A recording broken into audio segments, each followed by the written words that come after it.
आप सभी को प्रभु यीशु मसीह के नाम में जय मसीह की। आप सभी का एक और नई वीडियो में मैं स्वागत करता हूं।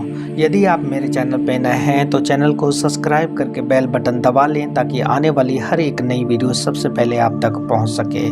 मेरे भाई और बहन, जिन वचनों को मैं आज आपके बीच में पढ़ने जा रहा हूं, यदि आप इन वचनों को ध्यान करें और इन पर विश्वास करें तो डेफिनेटली ये आपकी ज़िंदगी में आपके विश्वास को बढ़ाएंगे, क्योंकि इन वचनों के द्वारा मैं अपने जीवन में बहुत सी आशीषों को पाया है। इसलिए ये वचन मैं आप लोगों के साथ शेयर कर रहा हूँ, इसलिए वीडियो के अंत तक बने रहें। तो आइए चलिए वीडियो को शुरू करते हैं। यूहन्ना रचित सुसमाचार 15 अध्याय वचन 16 में लिखा है, तुमने मुझे नहीं चुना परंतु मैंने तुम्हें चुना है और तुम्हें नियुक्त किया है कि तुम जाकर फल लाओ और तुम्हारा फल बना रहे, कि तुम मेरे नाम से जो कुछ पिता से मांगो वह तुम्हें दे।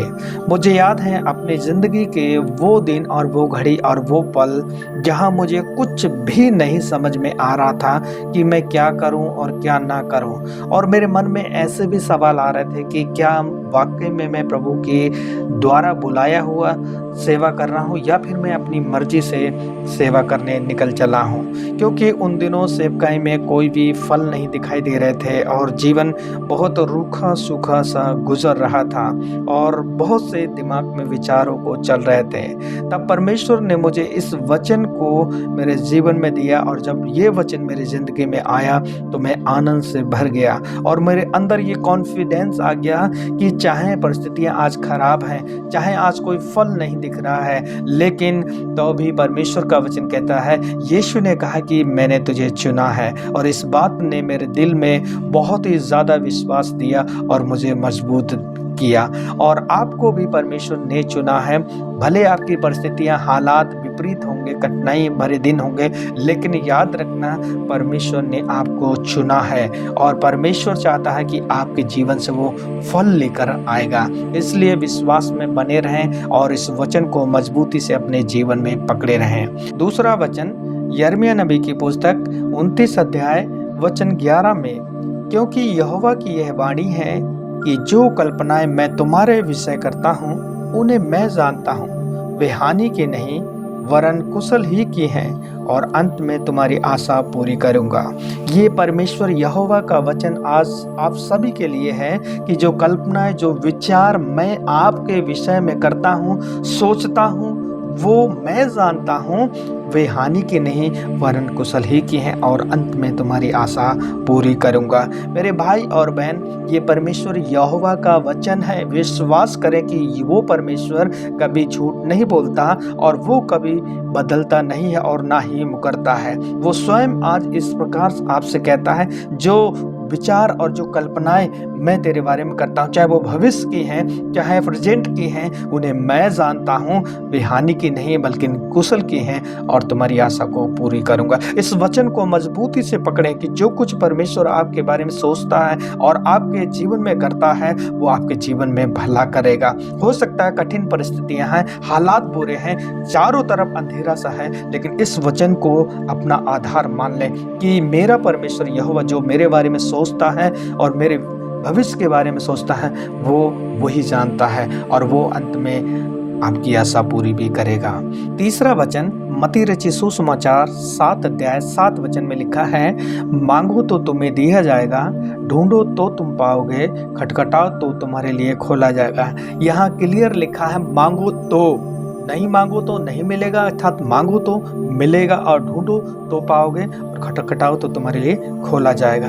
यदि आप अपनी लाइफ में किसी भी प्रकार के संघर्ष में हैं तो आज आपको ज़रूरत है कि प्रभु यीशु मसीह के दरवाजे को और प्रभु यीशु मसीह के पास जाकर खटखटाने की ज़रूरत है, ताकि किसी भी प्रकार का जो संघर्ष है, परिस्थितियाँ हैं, वो बदल जाए। जब हमारी परिस्थितियाँ खराब थी, जब हमारे हालात बुरे थे, तब हमने प्रभु की ओर दौड़ना शुरू किया, प्रभु को खटखटाना शुरू किया, प्रभु के आगे घुटने टेकना शुरू किया, प्रभु के वचनों को पढ़ना शुरू किया, और परमेश्वर ने, जैसा वो कहता है कि वो सदा युगन युग एक जैसा एक समान परमेश्वर है, उसने हमारे जीवन में रास्ता खोलना शुरू कर दिया। वो परमेश्वर आज भी जीवित है, आप लोगों के जीवन में भी रास्ते खोलेगा। चौथा वचन मरकुस रचित सुसमाचार 11 अध्याय 24 वचन, इसलिए मैं तुमसे कहता हूँ कि जो कुछ तुम प्रार्थना करके मांगो तो प्रतीति कर लो कि तुम्हें मिल गया और तुम्हारे लिए हो जाएगा। यहाँ पर स्वयं प्रभु यीशु मसीह इस बात को कहते हैं, जब तुम प्रार्थना करो तो प्रतीति कर लो, विश्वास कर लो कि वो तुम्हें मिल गया।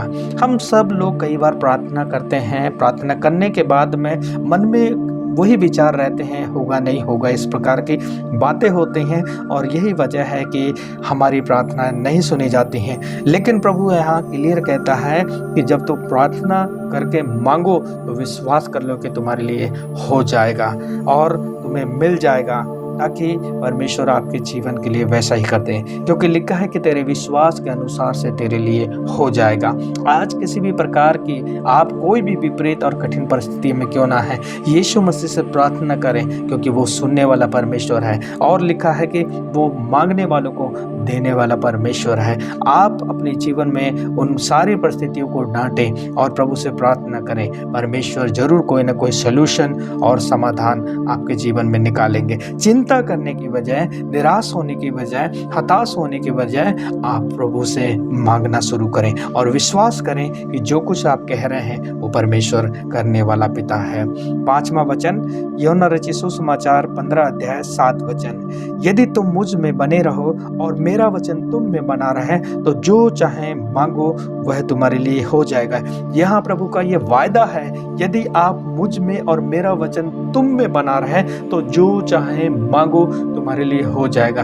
जो चाहे का मतलब यहाँ किसी एक पर्टिकुलर चीज के बारे में नहीं बताया गया है, बल्कि जो चीज मांगो। आपके जीवन में जीवन के कई अलग अलग क्षेत्र होंगे, किसी भी प्रकार के क्षेत्र में कोई भी घटी और कोई भी परेशानी आपको लग रही है तो परमेश्वर से कहें, प्रभु मेरे जीवन में इस बात की परेशानी है। और परमेश्वर का वचन कहता है यदि हम उसमें बने रहे और उसका वचन हम में बना रहे तो डेफिनेटली जो कुछ हम मांगते हैं वो हमारे लिए हो जाता है। तो हमें आज क्या चाहिए? आज ज़रूरत है कि हम प्रभु में और प्रभु का वचन हम में बना रहे, ताकि जो कुछ हम प्रभु यीशु मसीह के नाम से मांगे परमेश्वर वो हमारे लिए सब कुछ कर दे। परमेश्वर इन वचनों के द्वारा आप सभी को बहुत ऐसे आशीष दें। हम आपके लिए प्रार्थना करेंगे। प्यारे प्रभु जी, एक बार फिर से हम आपके चरणों में आते हैं प्रभु, इन वचनों के लिए धन्यवाद करते हैं कि आपका वचन एक एक जीवित और सच्चा कार्यरत है मेरे परमेश्वर।